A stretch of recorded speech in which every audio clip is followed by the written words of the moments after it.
好各位傳媒朋友，我係陳祖光。咁今日咧就好高興咧，就住財政司司長個財政報告咧，就表達下我對呢個財政報告嘅睇法啦。咁其實我哋覺得咧，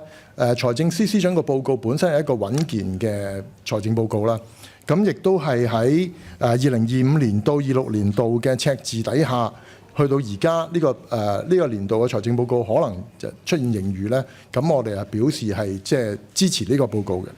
咁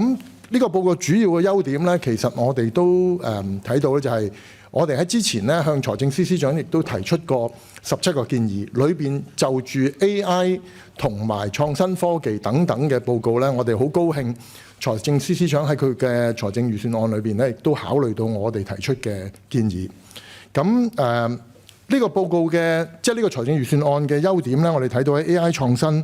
北都建設同埋河套區嘅發展咧。睇到係配合15+5嘅規劃啦，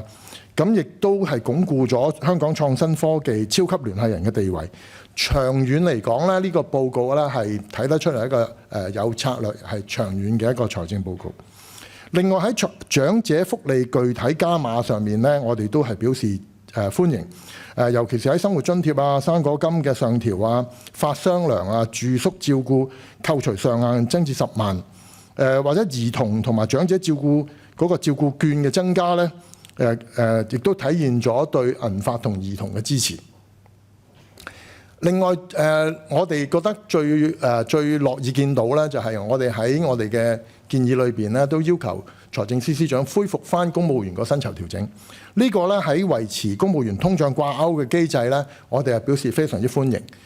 之前我哋都提出，就係一路以嚟公務員嘅薪酬咧，都必須有一個穩定嘅機制調整，咁樣先至可以提升公務員嘅士氣。咁當然我哋亦都睇到喺 AI 提升公務員效率嗰一部分咧，亦都係見到如果喺薪酬同埋 AI 提升公務員效率咧，公務員咧係應該做得更好嘅。我亦都相信公務員團隊咧喺呢兩方面咧都會做得比較更好。但係咧喺基層同中產方面咧，支持就比較偏弱啦。喺公共交通優惠由2蚊任搭改做2蚊2折，長途出行成本上升，影響咗活躍長者嘅通勤。咁喺退稅上面上限變成6000蚊咧，亦都係加強咗樓按同埋中產喺教育上面嘅支出嘅壓力。開源措施咧，我哋睇到咧都係用者自負嘅原則。高層架構喺法定架構精簡，亦都唔夠大膽，令到中產同小商戶咧嗰個壓力係比較大嘅。喺民生節流嗰方面咧，亦都唔能夠令到普羅大眾咧嘅感覺到有舒緩嘅措施。咁就令到眼前咁，即係話呢個財政預算案喺眼前嗰個優惠咧係不足嘅。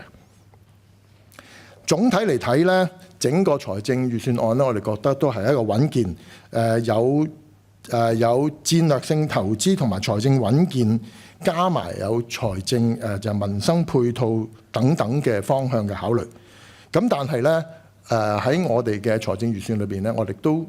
建議咧，其實喺人力資源方面係開放學生簽證，因為香港嘅出生率同埋嗰個人口老化係好嚴重。長遠嚟講，我都建議特區政府咧應該開放學生簽證，喺唔增加資源或者唔提供福利底下咧，引入多啲嘅學生作為香港人力資源嘅補充嘅長遠補充嘅人才庫。呢個不單止咧係可以令到香港嘅長遠發展有個幫助啦，亦都係可以擴大嗰個稅基嘅。整體嚟講，我哋對財政司司長呢個報告咧係滿意嘅。